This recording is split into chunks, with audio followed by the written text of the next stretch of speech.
بسم الله الرحمن الرحيم الحمد لله رب العالمين الصلاة على سيدنا محمد وسلامه عليه وعلى آله وأصحابه أجمعين. Assalamu alaikum wa rahmatullah. Boa noite, pessoal.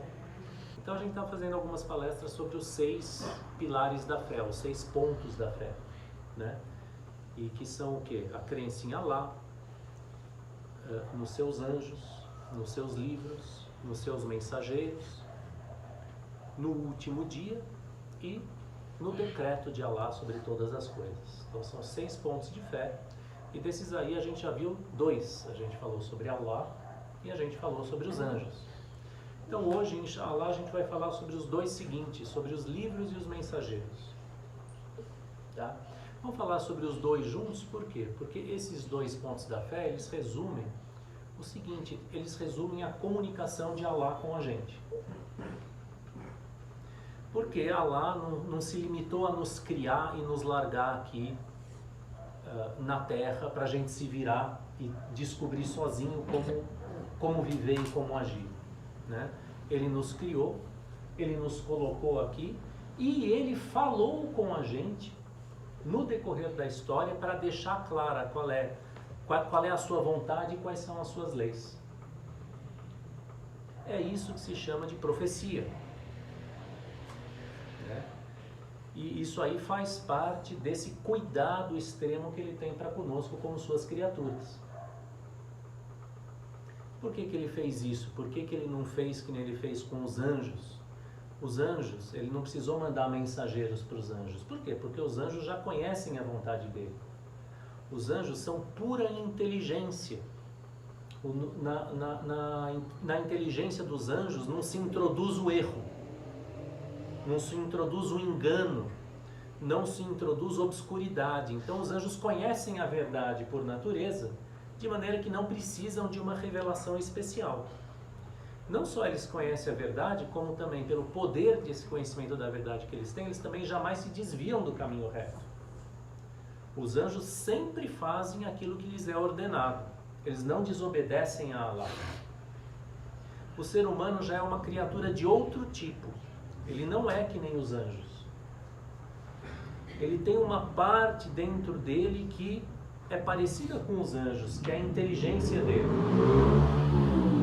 a consciência dele. Mas ele tem uma parte fora dele que é parecida com os animais, que é o corpo dele. Então o ser humano está no meio. Ele não tem, como os anjos, uma vez que ele veio para essa terra, ele já não tem acesso àquele conhecimento direto de Deus. E ao mesmo tempo, ele é sobrecarregado pelas percepções que ele tem desse mundo. E ele é sobrecarregado por esse corpo que precisa do quê? Precisa de alimento, ele precisa se reproduzir. Então o ser humano é sobrecarregado por essa existência corporal, de tal maneira que ele facilmente pode se desviar do reto caminho. E o ser humano, ao contrário dos anjos, ele tem esse livre-arbítrio. Não que os anjos também não tenham arbítrio. Os anjos, segundo muitos sábios, eles decidem obedecer a Allah também. É que para eles não é difícil, porque eles têm o conhecimento. Mas o ser humano, ele tem essa dificuldade na vontade, quer dizer, para que lado eu vou? Então, por causa disso é que Deus, desde o começo, além de criar a gente, colocar a gente aqui, ele mandou mensagens. Tá? E essas mensagens são o quê? São os livros. Isso é um ponto de fé para a gente. A gente tem que acreditar que desde o começo Deus mandou essas mensagens, mandou esses livros. E não só a gente tem que acreditar que ele mandou esses livros, como a gente tem que acreditar nesses livros. O muçulmano tem que acreditar que o Alcorão vem de Allah, não é verdade? O Alcorão vem de Deus. Mas não é só o Alcorão. Antes do Alcorão teve o Evangelho, teve os Salmos, teve a Torá e teve muitos outros livros que Deus mandou e que vieram dele igualmente. E a gente acredita que vieram dele e a gente acredita no conteúdo desses livros. Tá? Agora, isso significa que eu vou catar a Bíblia agora, a Bíblia cristã, por exemplo, ou a Bíblia judaica, e eu vou seguir ela como mensagem de Alá? Não. Não, por dois motivos. Primeiro, porque a gente não sabe se o que está escrito lá hoje foi realmente o que Alá revelou. A gente não tem essa certeza. Ao passo que para o Alcorão a gente tem. Eu vou falar depois por quê.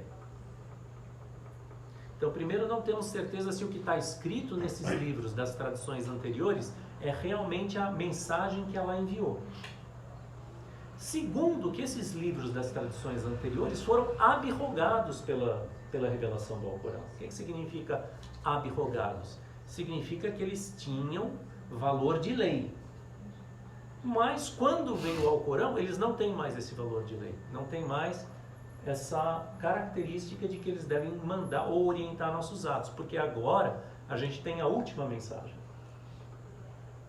É mais ou menos que nem, sei lá, no Congresso Nacional. Tem uma lei lá que diz uma coisa, mas se hoje eles fazem uma lei decidindo o contrário, aquela lei de ontem não vale mais. Vale a lei de hoje. E assim também é nas revelações de Alá, nos livros de Alá, né? Então, nós acreditamos em princípio naquilo que está contido nos livros anteriores, porém nós não vamos seguir nada do que está escrito lá. Por esses dois motivos que eu falei. Certo? O que o profeta sallallahu alaihi wasallam, o que ele falou? Ele falou, olha, quanto ao que está nos livros anteriores, não digam nem que isso é verdade, nem que é mentira. Suspendam o juízo porque a gente não sabe. E sigam o quê? O que vocês têm. E que vocês têm certeza que é o Alcorão. No entanto, nós afirmamos, sim, que Deus mandou todos esses livros anteriores. E desses anteriores tem, além do Alcorão, tem mais 3 principais, que são pela ordem. A Torá, que foi revelada a Moisés, foi revelada lá no Monte Sinai. Depois veio o Zabur. Zabur são aquilo que em português se chama Salmos, que foi revelado ao profeta Davi, Daúd. Depois veio o Evangelho, ou Injil, que foi revelado ao profeta Jesus, a Isa. Então tem esses 3 grandes livros que vieram antes do Alcorão. Depois veio o Alcorão, Al-Furqan, certo? Discernimento, critério. E esses aí a gente não usa mais. Além desses aí, a tradição menciona alguns outros. O Alcorão mesmo fala de Suhuf Ibrahim wa Musa, quer dizer, as folhas ou os pergaminhos de Abraão e de Moisés. Então a gente sabe que Abraão, por exemplo, ele teve também algum livro revelado, né? E a tradição fala aí, além desses livros de Abraão, fala também de livros de Idris, quer dizer, de Enoque, né? Livros do profeta Sete, certo? Que foi o filho de Adão. E aí, mas nisso aí a gente não tem certeza, porque tem várias tradições mutuamente excludentes, né? Que antes desses 4 livros finais, teve aí 100 livros revelados por Alá para diferentes profetas. E a gente sabe com certeza que teve os de Abraão, porque está escrito no Alcorão, Suhuf Ibrahim. Mas a tradição fala de 100 livros anteriores, depois desses 4 últimos, e o que a gente segue é o Alcorão. Tá? Como que a gente tem certeza de que o Alcorão é a palavra de Alá exatamente tal como foi revelada? Bom, a gente tem certeza primeiro porque Deus mesmo fala isso no Alcorão. Que nós revelamos o dhikr, quer dizer, a lembrança, e que a gente protege ele. Que Deus então protege o Alcorão, ele guarda, ele conserva. Isso significa que o Alcorão, até o fim do mundo, ele vai permanecer no estado em que foi revelado, ele vai estar aí acessível aos homens. Certo? Além disso, além dessa prova que vem diretamente da revelação, a gente também sabe, né? A gente tem as linhagens de transmissão do texto do Alcorão desde a época do profeta sallallahu alaihi wasallam. E esse texto ele é objeto de uma coisa chamada tawatur. O que significa isso? Significa o seguinte: que o número de pessoas que transmitiram a mesma coisa e que transmitiram o mesmo texto é tão grande, através de diferentes linhagens, diferentes cadeias, que é impossível a gente conceber que essas pessoas se juntaram para inventar uma mentira. Isso em árabe chama tawatur. Então o Alcorão é o que? Mutawatir. Ele é isso aí, esse tipo de transmissão, ela é indubitável, a gente não pode duvidar. Vocês querem um exemplo de tawatur fora da religião? Acho que aqui ninguém foi para a China, né? Talvez alguém tenha ido para a China. Mas vamos supor que ninguém foi para a China. No entanto, todos nós sabemos que a China existe. Como é que a gente sabe que a China existe? Como a gente tem essa certeza absoluta, embora nenhum de nós tenha ido lá e tenha visto?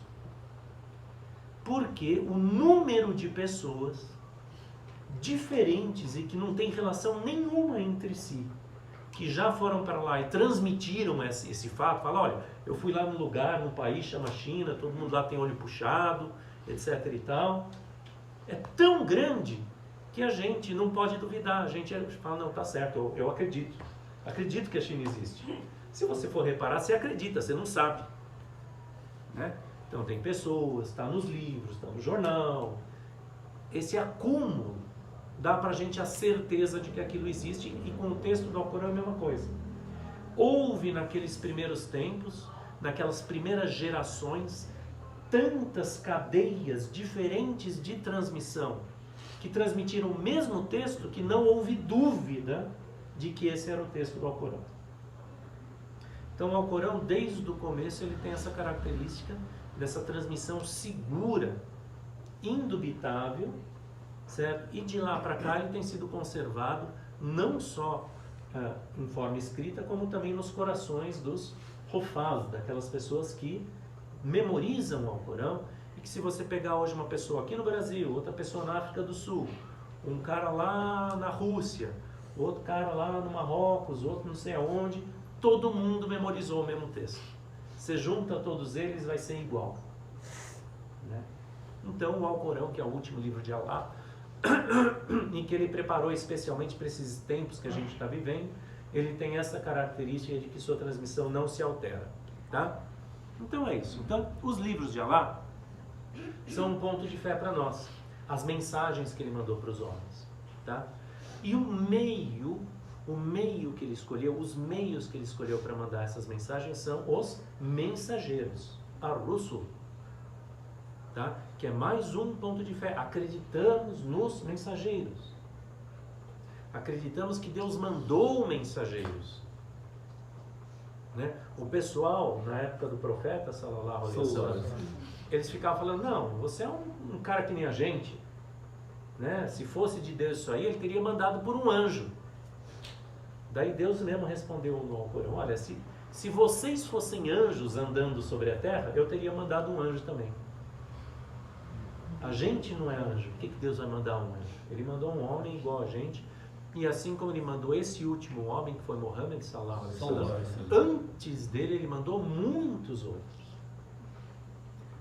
outros mensageiros, né? Segundo a tradição, aí são 313 ou 314 mensageiros que ele mandou ao todo, e o último deles foi Muhammad sallallahu alaihi wasallam, certo?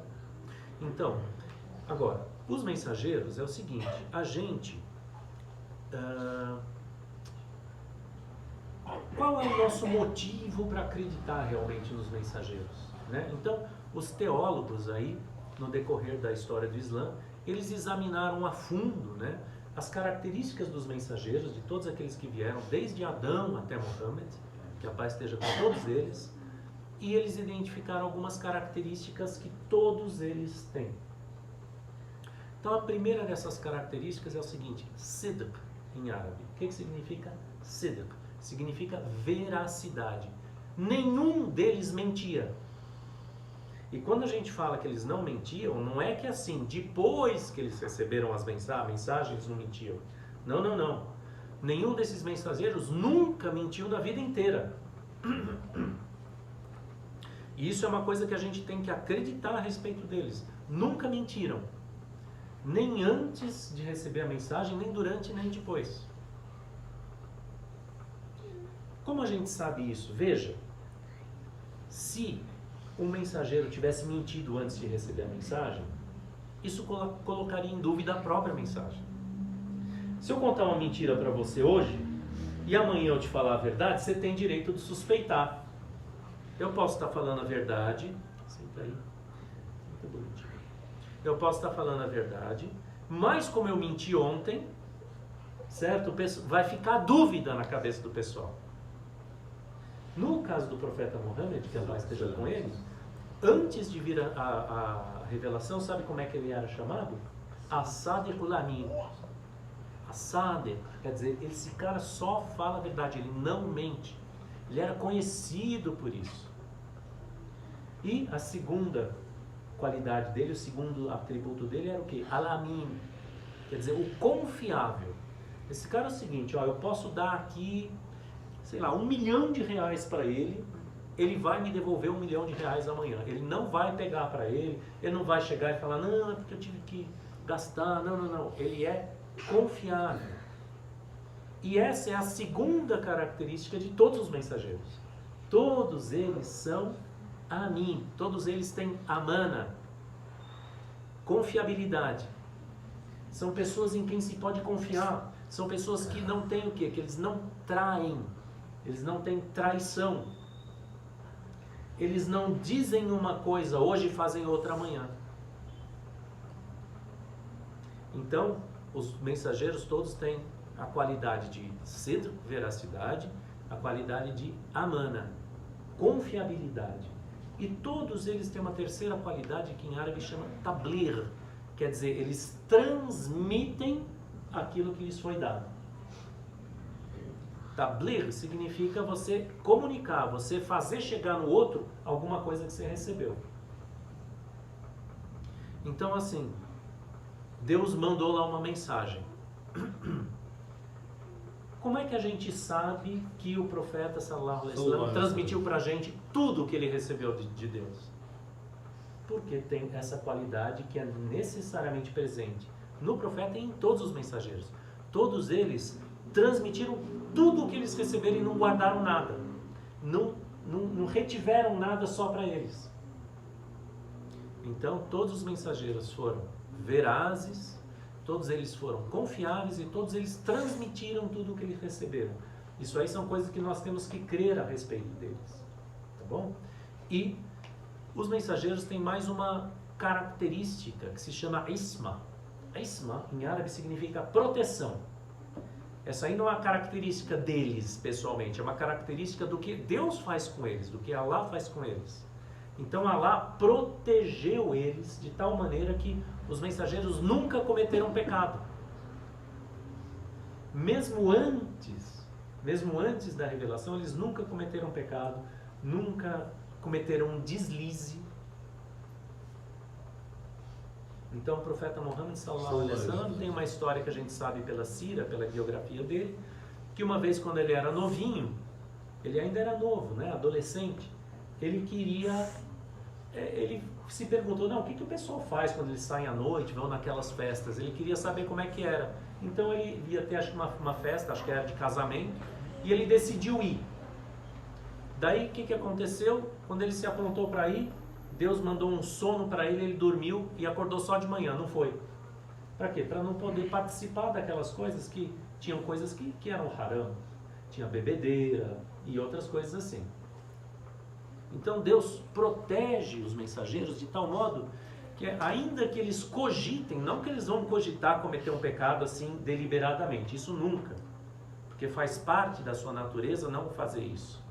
Mas mesmo que nem mesmo por inadvertência ou por assim desatenção eles vão cometer.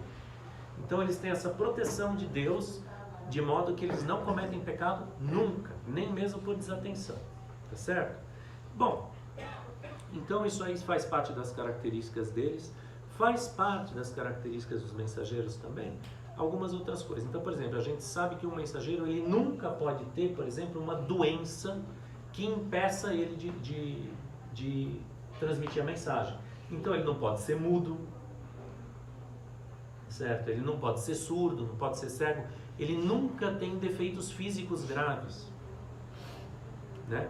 Ele tem que ter uma inteligência fora do comum. Ele é sempre uma pessoa, a pessoa mais inteligente daquela comunidade.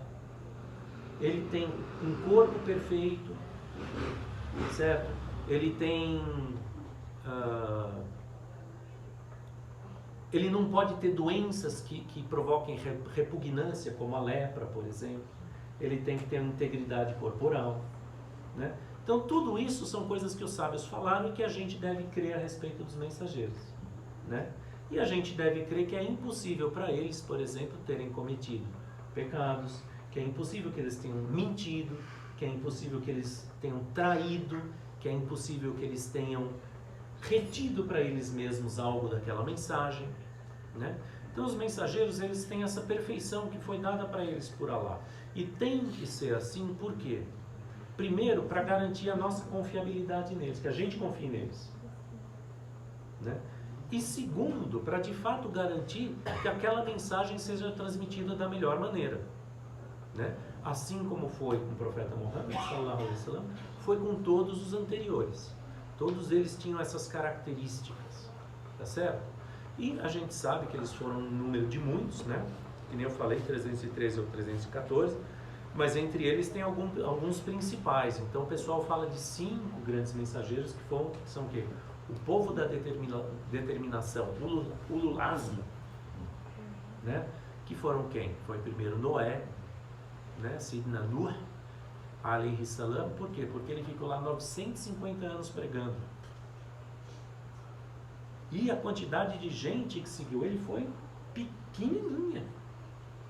950 anos. Então olha a perseverança, olha a persistência desse mensageiro de Allah. No fim, ele mesmo falou, não, agora não dá mais. Ele pediu para Allah e daí Allah atendeu e mandou aquele dilúvio, né, para afogar toda aquela gente e ficar só os que tinham acreditado. Depois dele tem Sayyidina Ibrahim, que também foi um homem de determinação, grande determinação. Foi jogado no fogo porque se recusava, não só ele se recusava a adorar os ídolos, como ele denunciava a adoração dos ídolos. Ele chegava lá e falava, isso aí está tudo errado, isso que vocês estão fazendo.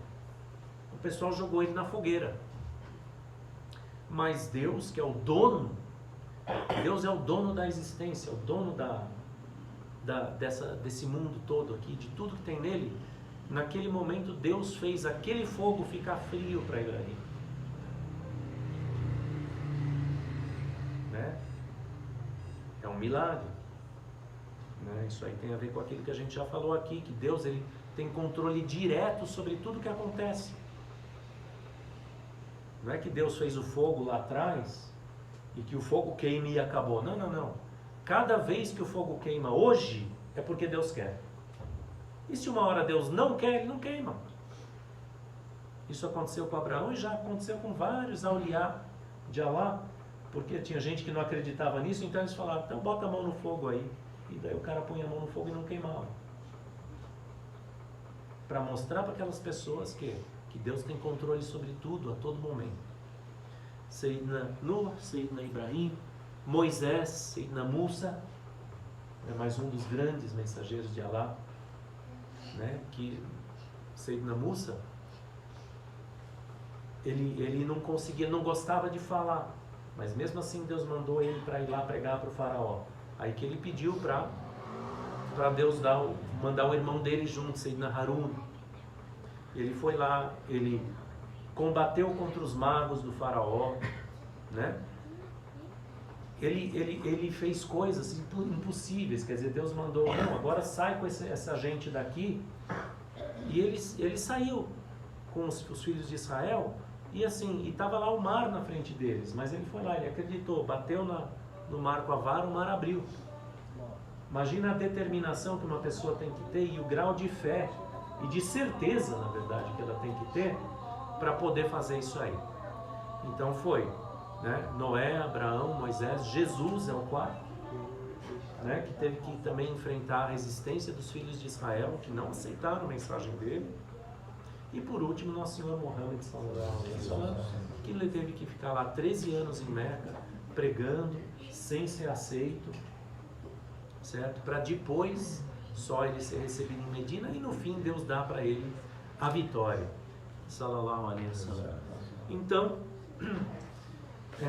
quando a gente pensa nos mensageiros de Allah, a gente tem que ter certeza que, por um lado, eles eram pessoas que nem a gente, ou seja, eles eram pessoas que tinham livre-arbítrio, eram pessoas que sentiam dor, que sentiam fome, que sentiam sono, certo? Que comiam e bebiam, que se casavam. Eles eram desse jeito igual a nós. No entanto, eles eram, por outro lado, pessoas perfeitas, né? Pessoas assim, especialmente, não só escolhidas por Allah, especialmente criadas por Allah para serem os portadores da sua mensagem, né? E isso explica a veneração que a gente tem por todos os mensageiros, e no nosso caso em especial pelo profeta Muhammad sallallahu alaihi wasallam. Quer dizer, todos nós temos aquela vontade de um dia visitar a tumba dele lá em Medina para poder expressar o nosso respeito, o nosso amor que a gente tem por ele, e que é totalmente justo que a gente tem, a nossa gratidão por ele. Por quê? Porque quem não é grato aos homens não é grato a Deus também. Então a gente tem que ter muita gratidão pelos mensageiros todos, especialmente para o nosso Senhor Muhammad, que trouxe a mensagem para nós. Tá bom, gente?